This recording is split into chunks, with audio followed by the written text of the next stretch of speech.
Shalom jemaat yang dikasihi Tuhan, apa kabarnya? Saya percaya kita semua dalam keadaan sehat dan kuat dan tentunya semuanya dipelihara oleh Tuhan. Dan sebelum kita memulai ibadah hari ini, mari kita satukan hati kita untuk berdoa kepada Tuhan.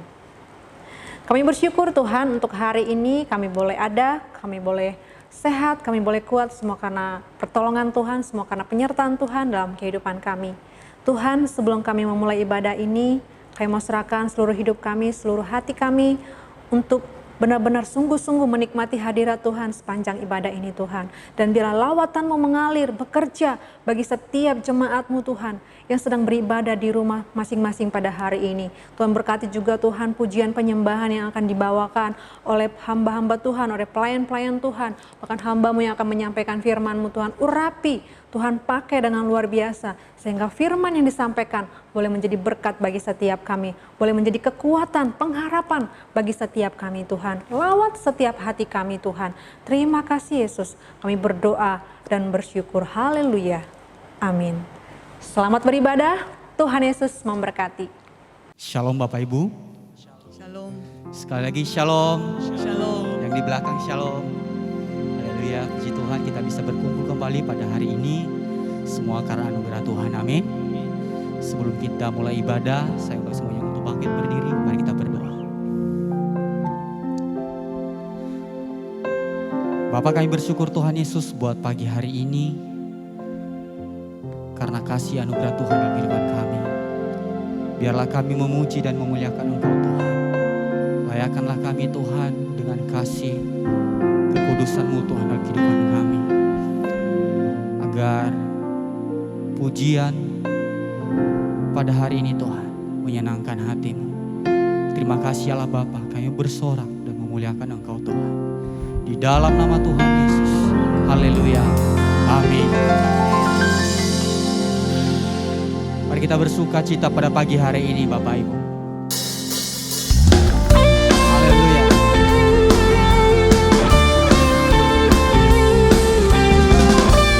Yesus kekuatan dalam hidup kami. Yesus Kau kekuatan di hidupku. Takkan gentar langkahku. Kau angkat tanganku di saat ku jatuh. Kaulah sumber kuatku. Lembah yang kelam kan ku lewati, sebab Engkau sertaku. Dengan iman,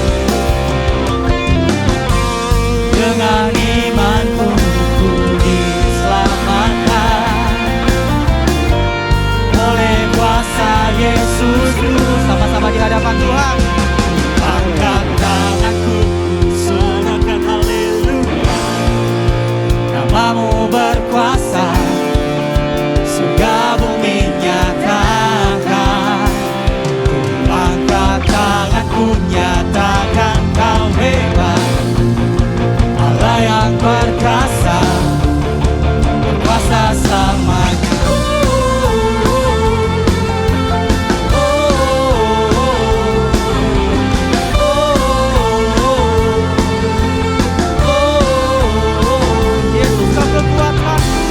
Yesus Kau kekuatan di hidupku. Takkan gentar langkahku. Angkat tanganku di saat ku jatuh. Kaulah sumber kuatku. Lembah yang kelam kan ku lewati. Lembah yang kelam kan ku lewati. Sebab Engkau sertaku Tuhan. Sebab Engkau sertaku. Haleluya. Dengan imanku ku diselamatkan oleh kuasa Yesus. Sama-sama di hadapan Tuhan. Angkat tanganku, sorakan haleluya. Nama-Mu berkuasa, surga bumi nyatakan.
Terima kasih Tuhan.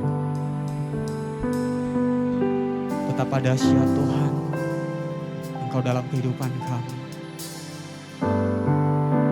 Engkau sumber kehidupan kami Tuhan.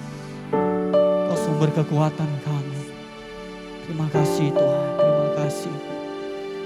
Kami bersyukur Tuhan. Terima kasih. Yes.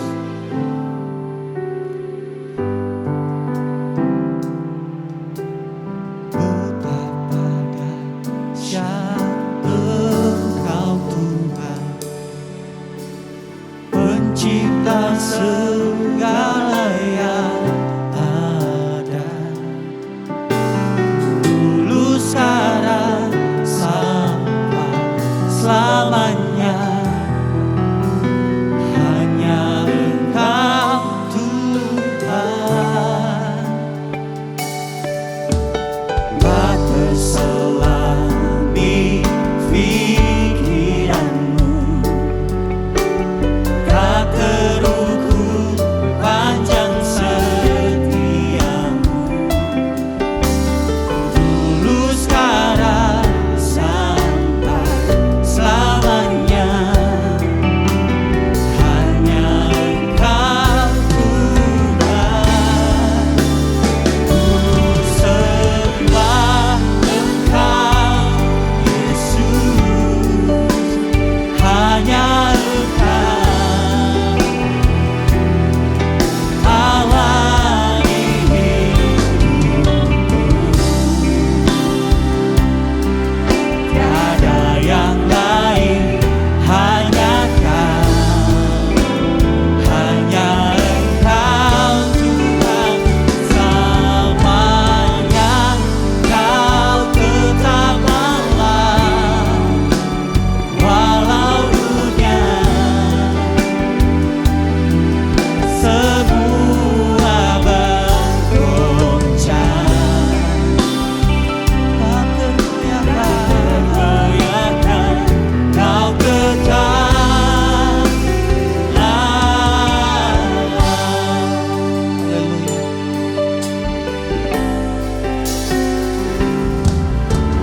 Tak terselami pikiranmu, tak terukur panjang setiamu. Dulu sekarang sampai selamanya, hanya Engkau Tuhan. Sembah Engkau Yesus, hanya Engkau Allah di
segenap hati kami yang paling dalam, Tuhan. Kau katakan terima kasih. Terima kasih. Terima kasih.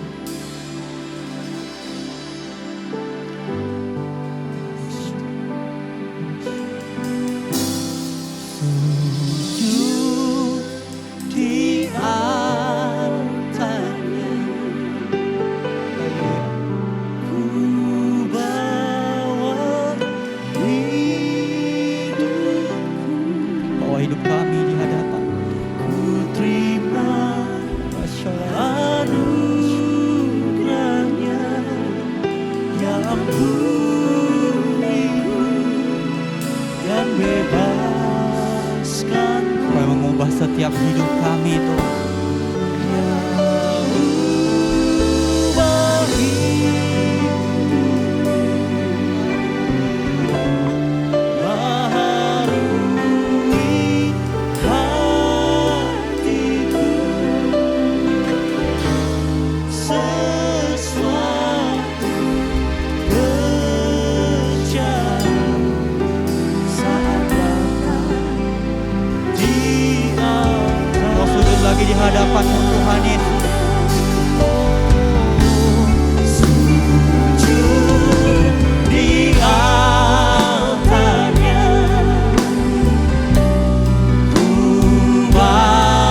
Sebelum kita mendengarkan firman Tuhan, mari kita dudukkan kepala untuk kita berdoa.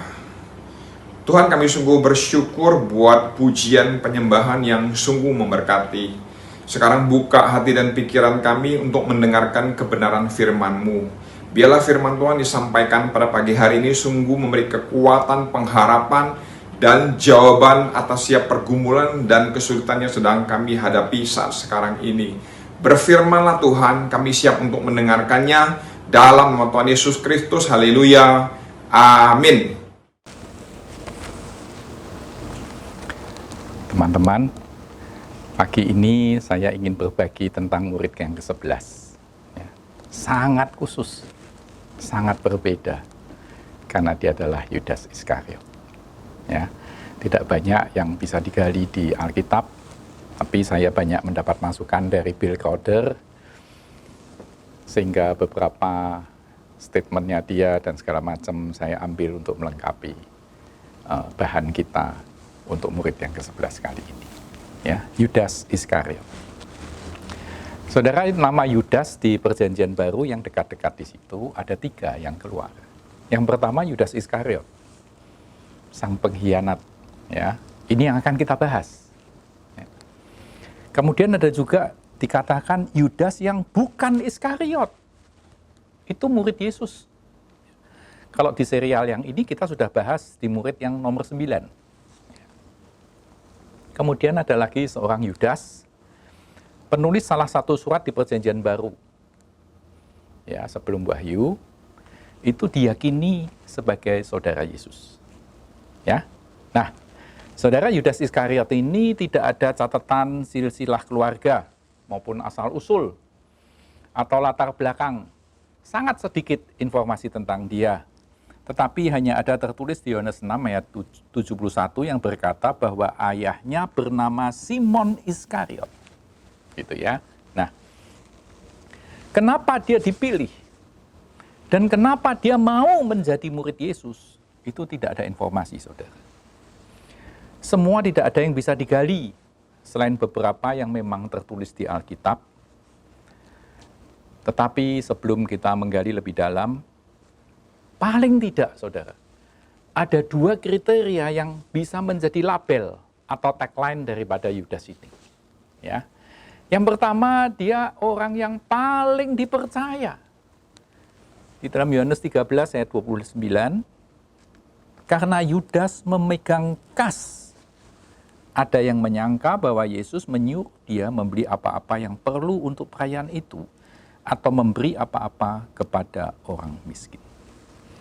Saudara, di sini ada jabatan yang diemban oleh Yudas, yaitu dia sebagai pemegang kas. Dia bertanggung jawab mengelola keuangan. Ini jelas tertulis di ayat ini, saudara. Sementara murid-murid yang lain tidak mempunyai jabatan yang spesifik. Ya. Hanya dia satu-satunya yang berbeda. Saudara, kalau kita cari seorang pemegang keuangan, pasti kita cari orang yang bisa kita percaya. Ya, jadi yang nomor 1 kriterianya dia orang yang paling dipercaya. Tapi yang kedua, saudara, dia orang yang paling mengkhianati. Ya, Markus 14. Judul perikopnya Yudas mengkhianati Yesus. Ayat 10. Lalu pergilah Yudas Iskariot, salah seorang dari ke-12 murid itu, kepada imam-imam kepala dengan maksud untuk menyerahkan Yesus kepada mereka. Mereka sangat gembira waktu mendengarnya dan mereka berjanji akan memberikan uang kepadanya. Kemudian ia mencari kesempatan yang baik untuk menyerahkan Yesus. Ya, perhatikan, saudara. Dia mencari kesempatan yang baik.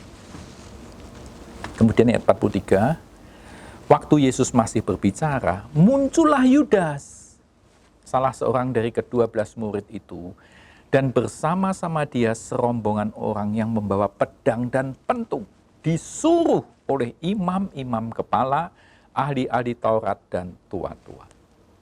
Ayat 45, dan ketika ia sampai di situ, ia segera maju mendapatkan Yesus dan berkata, Rabi, lalu mencium dia. Maka mereka memegang Yesus dan menangkapnya. Saudara lihat, Yudas memang dari pertama sudah merencanakan. Dan bukan cuma merencanakan, tapi juga melaksanakan. Ya, dia benar-benar merencanakan dengan cermat dan kemudian mewujudkannya. Nah, itu tagline-nya dia, saudara. Paling dipercaya, tapi juga paling mengkhianati. Nah, sekarang kita mulai masuk mencermati beberapa interaksi yang terjadi antara Yudas dengan Yesus. Yang pertama, saudara, saat ada di Betania. Yohanes 12 ayat 4-8. Tetapi Yudas Iskariot, seorang dari murid-murid Yesus, yang akan segera menyerahkan dia berkata, mengapa minyak narwastu ini tidak dijual 300 dinar dan uangnya diberikan kepada orang-orang miskin? Saudara, 1 dinar itu kira-kira hasil kerja orang 1 hari. Jadi kalau 300 dinar itu secara overall, saudaraku ya, itu hasil kerja orang secara 1 tahun. Ya, karena 1 tahun kan ada hari libur, ada cuti, segala macam. Jadi 300 dinar itu kira-kira kerja 1 tahun. Cukup besar. Dan di sini Yudas itu sedang menyerang Maria yang meminyaki Yesus itu, saudara. Dengan kata-kata itu seakan-akan Yudas ingin menyudutkan Maria. Sehingga Maria terlihat salah, sebaliknya dia terlihat wise. Gitu ya. Nah, oke, sekarang kita lanjutkan. Ayat 6. Hal itu dikatakannya bukan karena ia memperhatikan nasib orang-orang miskin, melainkan karena ia adalah seorang pencuri. Ia sering mengambil uang yang disimpan dalam kas yang dipegangnya. Saudara, ayat 6 ini merupakan catatan dari Yohanes yang ditulis oleh dia mungkin sekitar 50 tahun setelah peristiwa itu. Mungkin, saudara, mungkin ya, Yohanes ini akhirnya mengetahui dari catatan-catatan yang mungkin masih disimpan oleh Yudas, tahu bahwa itu catatannya dia itu sudah tekor, gitu ya. Sehingga dia lagi cari jalan. Yudas ini lagi cari jalan untuk bisa menutupi. Gitu. Jadi dia melihat minyak itu, dia tergoda untuk, wah mestinya ini bisa dijual saja. 300 dinar ini lumayan bisa masukin kas, gitu ya. Nah, kita lanjutkan lagi, saudara. Ayat 7. Maka kata Yesus, biarkanlah dia melakukan hal ini, mengingat hari penguburanku. Saudara, di dalam bahasa Inggrisnya dikatakan, let her alone. Biarkan aja, jangan apa-apakan dia, Yudas. Biarin aja dia melakukan hal itu. Saudara, karena mungkin itu tadi, Yudas kepingin kalau bisa minyaknya itu jangan dituangkan ke kaki Yesus. Kalau bisa minyaknya dia ambil, dia jual. Karena dia sudah tekor gitu ya. Nah, Yudas merasa, saudara, Yesus bukannya setuju dengan gagasan dia, tapi kesannya malah belain Maria. Ya. Dan ini yang semakin membulatkan hatinya daripada Yudas untuk menyerahkan Yesus. Gitu ya. Sekarang pertanyaannya, saudara, mungkinkah Yesus sudah tahu kalau Yudas itu mau mengkhianatinya? Jawabnya, mungkin saja, karena Yesus itu Tuhan. Kenapa dia tetap menjalaninya? Dia tetap menjalaninya. Karena apa? Biar kehendak Bapa yang terjadi. Ya, nah, itu interaksi yang pertama saat di Betania. Sekarang interaksi yang kedua saat di perjamuan malam. Yohanes 13. Judul perikopnya Yesus memperingatkan Yudas. Ya. Ayat 21. Setelah Yesus berkata demikian, ia sangat terharu lalu bersaksi, "Aku berkata kepadamu, sesungguhnya seorang di antara kamu akan menyerahkan aku." Jawab Yesus, "Dialah itu," ayat 26, "yang kepadanya aku akan memberikan roti sesudah aku mencelupkannya." Sesudah berkata demikian, ia mengambil roti, berikannya kepada Yudas, anak Simon Iskariot. Dan Yudas, saudara, mengambil roti itu dan pergi. Saudara, ini seperti mensimbolkan, ya, Yudas mengambil itu dan meninggalkan Yesus. Dia meninggalkan terang dunia yang ada di depan matanya. Dan akhirnya dia pergi menghilang di kegelapan malam. Seakan-akan dia meninggalkan terang itu. Dia malah dengan sengaja memasuki kegelapan. Saudara, rasanya hampir sama dengan waktu kejadian di Taman Eden. Adam dan Hawa hidup secara fisik dekat dengan Tuhan. Kemudian si ular tua itu membisikkan kepada Adam dan Hawa. Saudara, mereka punya free will. Adam dan Hawa punya free will. Tapi sayang dia memilih untuk mengikuti kata-kata ular tua itu, yang menghembuskan arogansi manusia. Sehingga akhirnya Adam dan Hawa tumbang.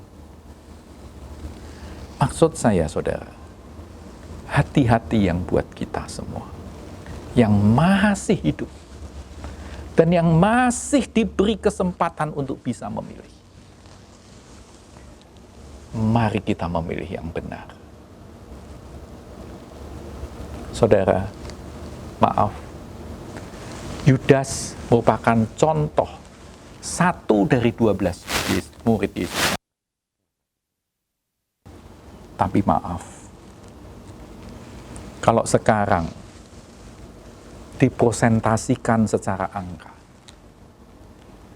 entah berapa persen orang-orang Kristen yang masih mengkhianati Tuhannya, yang masih menjual Yesus dan ditukar dengan kemewahan duniawi. Yang ketiga, saudara, saat di Taman Getsemani, Yudas yang di depan memimpin banyak orang, tentara Romawi dan pemuka agama. Di tengah kegelapan, mungkin mereka membawa obor, juga pedang, pentung, dan lain-lain. Untuk apa? Untuk menangkap Yesus. Karena mereka tahu, Yesus itu bisa membuat kejutan. Dia bisa mendatangkan bala tentara surga. Jadi mereka sungguh-sungguh menyiapkan dirinya untuk bisa menangkap Yesus dengan kekuatan penuh. Ya. Matius 26 ayat 49. Dan segera ia maju mendapatkan Yesus dan berkata, "Salam Rabi," lalu mencium dia. Tetapi Yesus berkata kepadanya, "Hai teman, untuk itukah engkau datang?" Maka majulah mereka memegang Yesus dan menangkapnya. Saudara, Yudas masih menyapa Yesus dengan sebutan Rabi. Ini masih menunjukkan rasa hormat dia seharusnya. Bahkan dikatakan dia mencium Yesus. Mencium dengan sungguh-sungguh. Tapi maaf, itu sebagai tanda bahwa Yesus adalah orangnya yang harus ditangkap. Jadi mencium bukan karena dia mengasihi Yesus, tapi justru sebaliknya. Dia mencium Yesus sebagai tanda bahwa inilah Yesus yang harus ditangkap. Saudara, menurut pakar Alkitab, Ini kontradiksi yang sangat kontras. Apa yang dilakukan oleh Yudas di dalam mencium Yesus. Kalau dibandingkan dengan ada seorang wanita yang menciumi kaki Yesus di dalam Lukas 7. Ini kontradiksinya sangat kontras. Yang satu menciumi kaki dengan tulus, dengan hati yang luar biasa. Sedangkan Yudas mencium Yesus. Tujuannya supaya sebagai tanda supaya Yesus ditangkap. Saudara, mengkhianati berarti menyerahkan Yesus kepada mereka yang mengingini kematiannya. Dan dia sendiri mendapatkan uang. Yudas dengan kesadarannya menyerahkan Yesus untuk kepentingan pribadinya. Tetapi Allah memakai segala tindakan pengkhianatan itu untuk menyerahkan Yesus karena untuk menebus dosa dan pelanggaran kita. Roma 4 ayat 25. Yaitu Yesus yang telah diserahkan karena pelanggaran kita dan dibangkitkan karena pembenaran kita. Saudara, bahkan saat di kayu salib, saat dia berseru, "Bapa, ampunilah mereka, karena mereka tidak tahu apa yang mereka perbuat." Saya percaya ucapan itu Yesus juga menunjukkan bagi Yudas. Bukan hanya bagi tentara-tentara Romawi yang memaku dia, tapi juga bagi muridnya sendiri, yaitu si Yudas Iskariot itu. Bapa, ampunilah Yudas juga.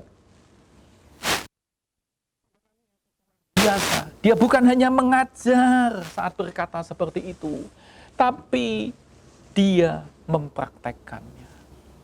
Kasihilah musuhmu. Dia praktekkan itu, saudara. Padahal terhadap satu orang murid yang mengkhianati dia. Bagaimana kalau kita? Kita pasti jengkel setengah mati, saudara.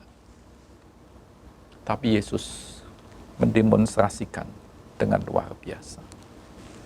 Sayang Yudas adalah Yudas yang tetap mengeraskan hati sampai akhirnya. Tidak seperti Petrus yang juga menyangkali tapi hatinya hancur.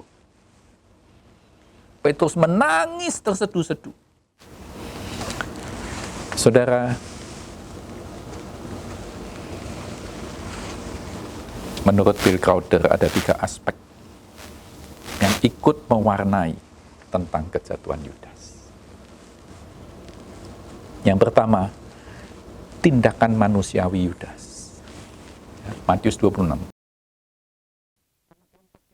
Dari ke-12 murid itu yang bernama Yudas Iskariot kepada imam-imam kepala.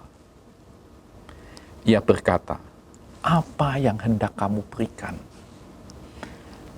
kepadaku supaya aku menyerahkan dia kepada kamu?" Saudara, Yudas ini ngajak deal ya kepada mereka. Kemudian dikatakan mereka membayar 30 uang perak kepadanya. Ayat 16, dan mulai saat itu ia mencari kesempatan yang baik untuk menyerahkan Yesus. Saudara, ini sisi manusiawi Yudas. Hitung-hitungan secara manusia. Ya. Kalau aku kasih dia, kamu kasih aku apa?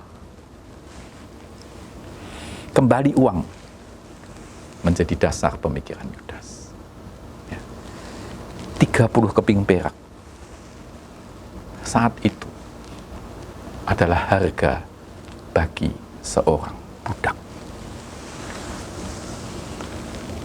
Saudara, ada kajian yang mengatakan bahwa 30 keping perak itu hampir setara dengan 30 dinar.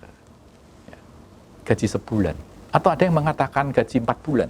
Ya, tapi tetap Tidak seberapa, saudara. Tidak seberapa, karena hanya harga seorang budak. Tapi tetap Yudas mengambil deal itu. Ada juga yang mengatakan, saudara, Yudas ini orang selok.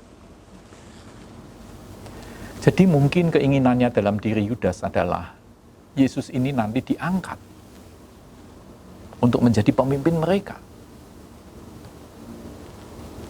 Tapi karena ternyata tidak demikian, membuat Yudas ini jadi frustrasi.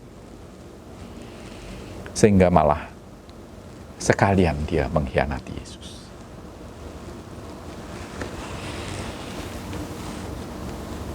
Yang kedua, saudara, ada keterlibatan iblis. 13 ayat 2.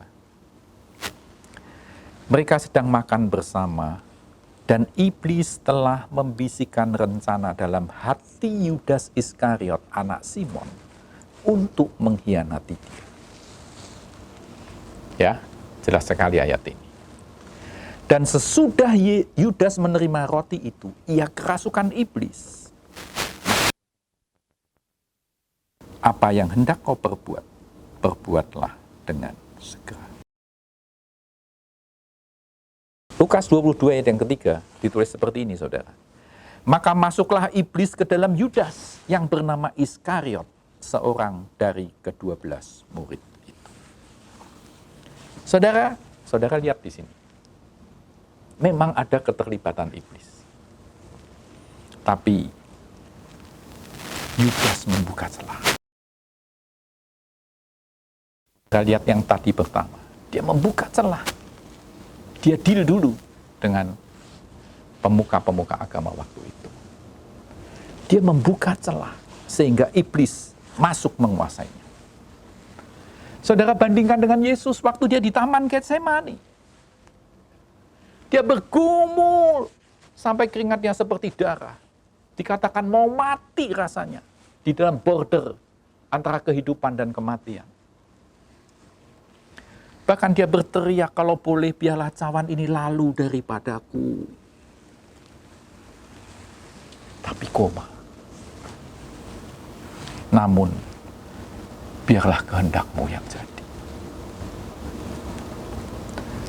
Saudara, kita lihat juga bagaimana Yesus ini mengucapkan kepada 3 murid yang tertidur.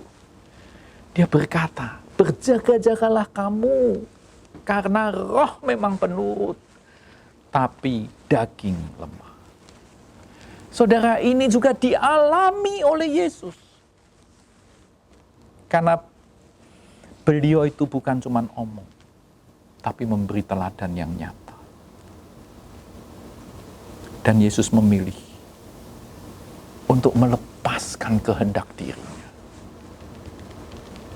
dan tetap mengikuti kehendak Bapaknya. Sekalipun dia kalau boleh nawar, kalau boleh cawan ini lalu, tapi koma, biarlah kehendakmu yang jadi. Saudara, ini luar biasa. Yesus tetap memberikan celah kelemahannya bukan kepada iblis, tapi kepada Tuhan. Markus 14 ayat 41. Kemudian ia kembali untuk ketiga kalinya dan berkata kepada mereka, tidurlah sekarang dan istirahatlah, cukuplah. Saatnya sudah tiba. Lihat, anak manusia diserahkan ke tangan orang-orang yang berdosa. Yesus sadar, dia akan diserahkan. Tapi dia hadapi itu dengan satu pemahaman bahwa dia ingin melakukan kehendak Bapa. Itu yang luar biasa. Yang ketiga, saudara, ada realitas nubuat dari perjanjian lama. Ya, jadi kejadian Yudas itu ada unsur manusianya Yudas, tadi hitung-hitungan uang, ada keterlibatan iblis, gitu ya. Yang ketiga aspeknya adalah nubuat dari perjanjian lama. Ya, Mazmur 41 ayat 10. Bahkan sahabat karibku yang kupercayai, yang makan rotiku, telah mengangkat tumitnya terhadap aku. Saudara, ini kitab Mazmur ya. Jadi jaraknya dengan kejadian Yesus itu ratusan tahun. Saudara lihat di Yohanes 13 ayat 18. Bukan tentang kamu semua aku berkata. Ya. Aku tahu siapa yang telah kupilih. Tapi haruslah genap nas ini. Orang yang makan rotiku telah mengangkat tumitnya terhadap aku. Saudara, itu kata-kata Yesus. Dia mengambil Mazmur 41 tadi.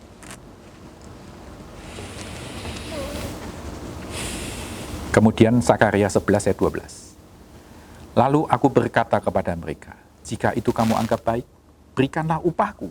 Dan jika tidak, biarkanlah. Maka mereka membayar upahku dengan menimbang 30 uang perak. Jadi ada satu korelasi. Saudara, sekalipun Yesus tahu Yudas ingin mengkhianatinya, tapi beliau tidak membencinya. Malah menunjukkan belas kasihan dan rahmatnya. Dan dengan tetap memberi kesempatan untuk menjadi murid. Dan bahkan bendaharanya. Ini luar biasa. Sekarang kesalahan Yudas yang terutama, dia sudah diperingatkan berkali-kali, tapi dia tetap tidak mau. Matius 26 ayat 20. Setelah hari malam Yesus duduk makan bersama-sama dengan ke-12 murid itu. Dan ketika mereka sedang makan, ia berkata, aku berkata kepadamu, sesungguhnya seorang di antara kamu akan menyerahkan aku. Dan dengan hati yang sangat sedih berkatalah mereka seorang demi seorang kepadanya, bukan aku ya Tuhan? Ia menjawab, dia yang bersama-sama dengan aku mencelupkan tangannya ke dalam pinggan ini, dialah yang akan menyerahkan aku. Anak manusia memang akan pergi sesuai dengan yang ada tertulis tentang dia. Akan tetapi celakalah orang yang olehnya anak manusia itu diserahkan. Adalah lebih baik bagi orang itu sekiranya ia tidak dilahirkan.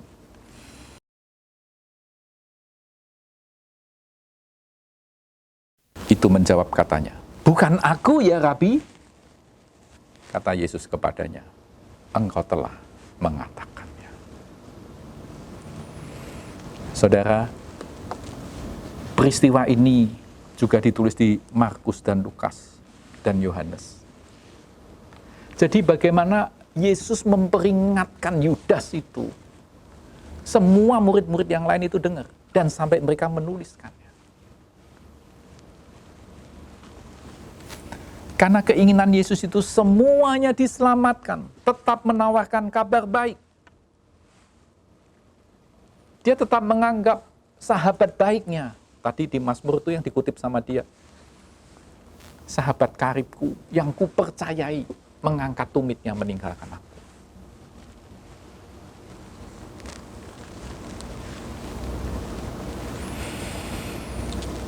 Akhir hidup Yudas. Matius 27 ayat 3. Yesus telah dijatuhi hukuman mati. Menyesalah ia.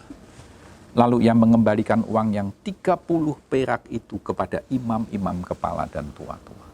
Dan berkata, aku telah berdosa karena menyerahkan darah orang yang tidak bersalah. Tapi jawab mereka, apa urusan kami dengan itu? Itu urusanmu sendiri. Maka ia pun melemparkan uang perak itu ke dalam bait suci. Lalu pergi dari situ dan menggantung diri. Saudara, Yudas memilih untuk mengakhiri hidupnya. Padahal dia mestinya juga tahu. Tidak mungkin dia bisa menghindar dari Allah yang maha tahu, yang maha hadir, yang maha kekal. Dia mau lari kemana, dia tidak akan mungkin bisa menghindar. Sayang, dosanya mengalahkan kasih Tuhannya. Seharusnya kasih Tuhannya mengalahkan dosanya. Saudara, Paulus sama. Pada waktu dia masih menjadi Saulus, banyak dosanya. Dia bunuh murid-murid Yesus. Tapi dia kembali kepada Tuhan dan menyadari kesalahannya.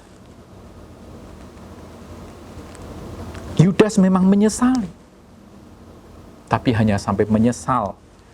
Tetap diikuti dengan pilihannya sendiri, yaitu bunuh diri.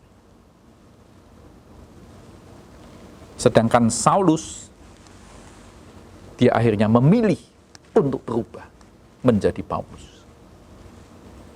Mematikan manusia lamanya dan bangkit menjadi manusia baru. Amin. Saudara,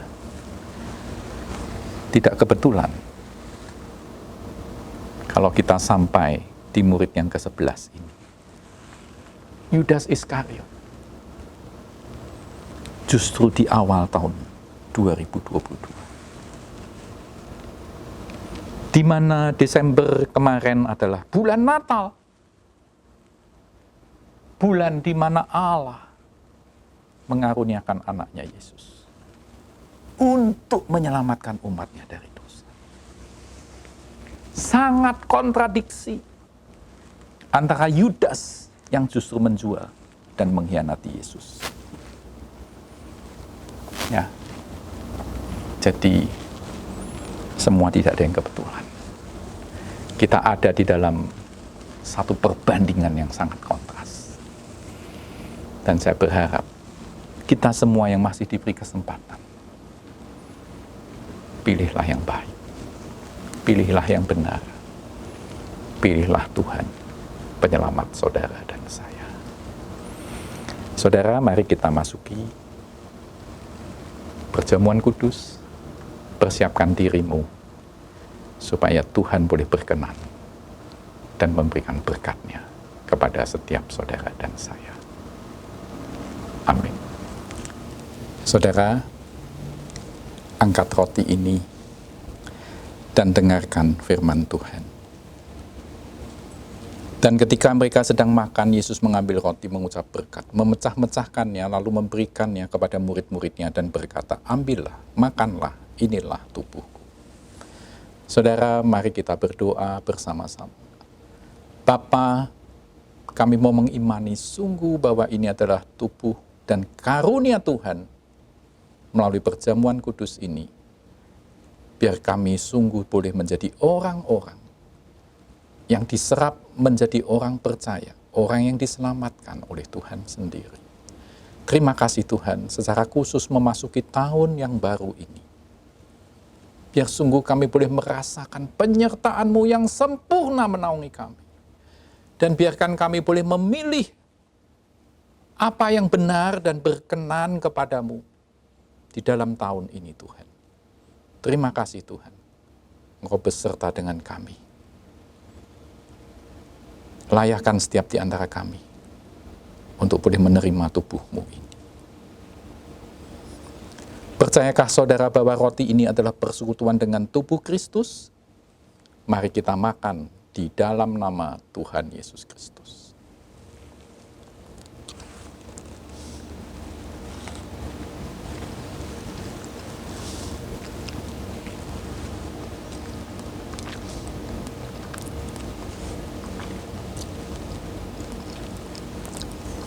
Sesudah itu ia mengambil cawan, mengucap syukur, lalu memberikannya kepada mereka dan berkata, minumlah kamu semua dari cawan ini, sebab inilah darahku, darah perjanjian yang dicurahkan dan ditumpahkan banyak orang untuk pengampunan dosa.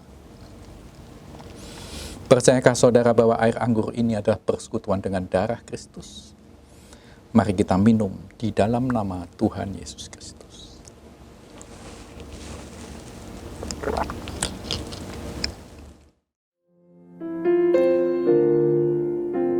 Kita naikkan pujian Haleluya 12 kali.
Tuhan, buat setiap di antara kami, boleh sungguh-sungguh, boleh memilih yang benar Tuhan, supaya kami sungguh boleh mempermuliakan nama-Mu. Tolong kami Tuhan, kuatkan kami semua, bahkan supaya kami tidak menjual Engkau demi kemewahan dunia ini. Tapi sebaliknya kami justru berpaut kepadamu, menghargai segala kasih karunia-Mu dalam hidup kami. Celikan mata kami, celikan hati kami Tuhan, buka seluas-luasnya, supaya kami bisa melihat segala kemurahan-Mu. Terima kasih Tuhan, kami percaya ini justru menjadi satu bekal yang akan terus menyertai kami sepanjang tahun ini. Buat kami tidak goyah, buat kami tidak gagal seperti Yudas, tapi sebaliknya kami boleh mempermuliakan Engkau di sepanjang tahun 2022 ini. Bersama dengan Tuhan, Engkau bahkan akan memegang tangan kanan kami, supaya kami tidak goyah, tapi kami kuat karena kami percaya Engkau menyertai kami dan membawa kami ke dalam kemenangan demi kemenangan. Terima kasih Tuhan, berkati semua jemaat-Mu di dalam nama Tuhan Yesus Kristus. Haleluya, amin.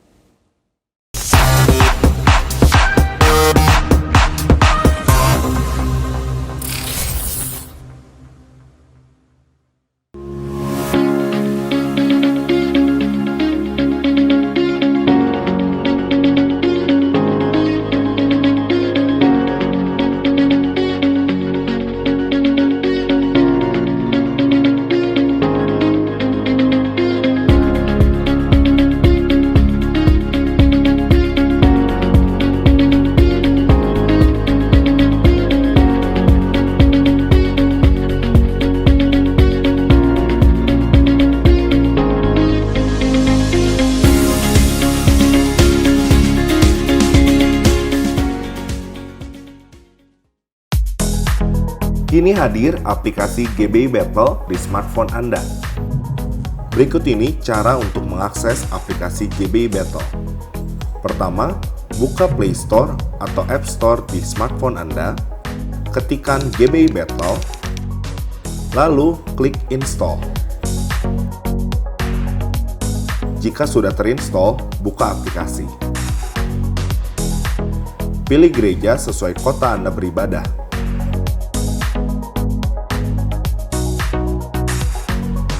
Klik profile di pojok kanan bawah.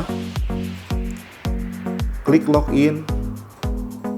Masukkan username dengan nomor kartu anggota jemaat 6 digit. Masukkan password dengan tanggal lahir dengan format tanggal, bulan, tahun. Kembali ke profile, lalu klik tombol edit profile. Masukkan foto profil dan update data Anda. Jika sudah terupdate, klik update. Klik ubah password. Masukkan password lama, lalu masukkan password yang baru. Lalu klik save. Berikut ini cara untuk mendaftarkan diri dalam ibadah. Pertama, buka aplikasi. Klik kegiatan, pilih ibadah yang akan dihadiri. Pada bagian RSVP, klik iya untuk mendaftarkan diri Anda dalam ibadah tersebut. Berikut ini cara mendaftarkan orang lain untuk diundang menghadiri ibadah. Pertama, buka aplikasi. Klik kegiatan, pilih ibadah yang akan dihadiri, pilih tombol RSVP tamu, masukkan nomor telepon dan nama orang yang akan diundang. Pilih tambah tamu. Anda memiliki kuota 2 orang untuk diundang dalam ibadah. Anda dapat mengirimkan undangan tersebut kepada orang yang bersangkutan. Klik tombol kirim undangan. Pilih kontak orang yang bersangkutan.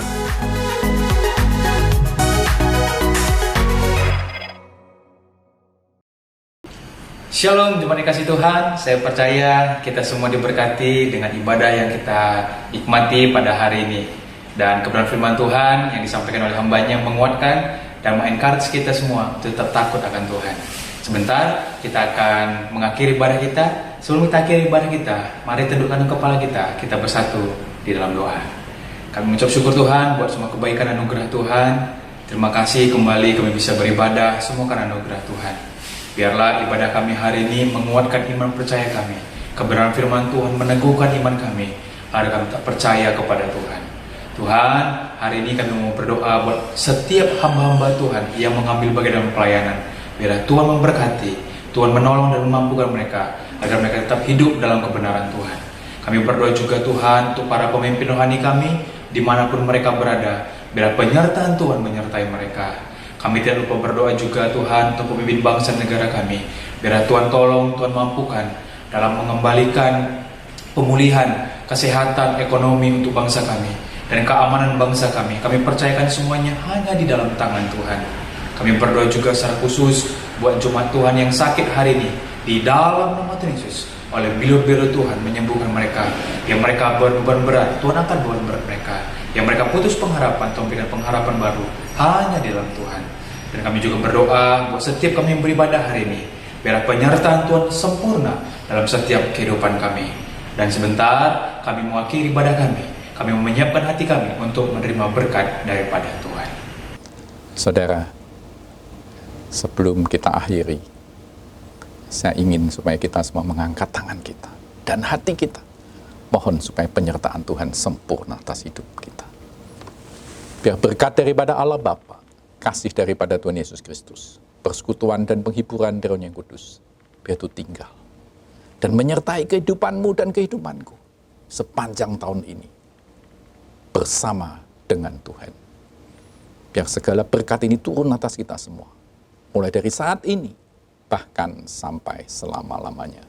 Yang percaya bersama-sama kita katakan, amin. Tuhan memberkati. Salam sehat.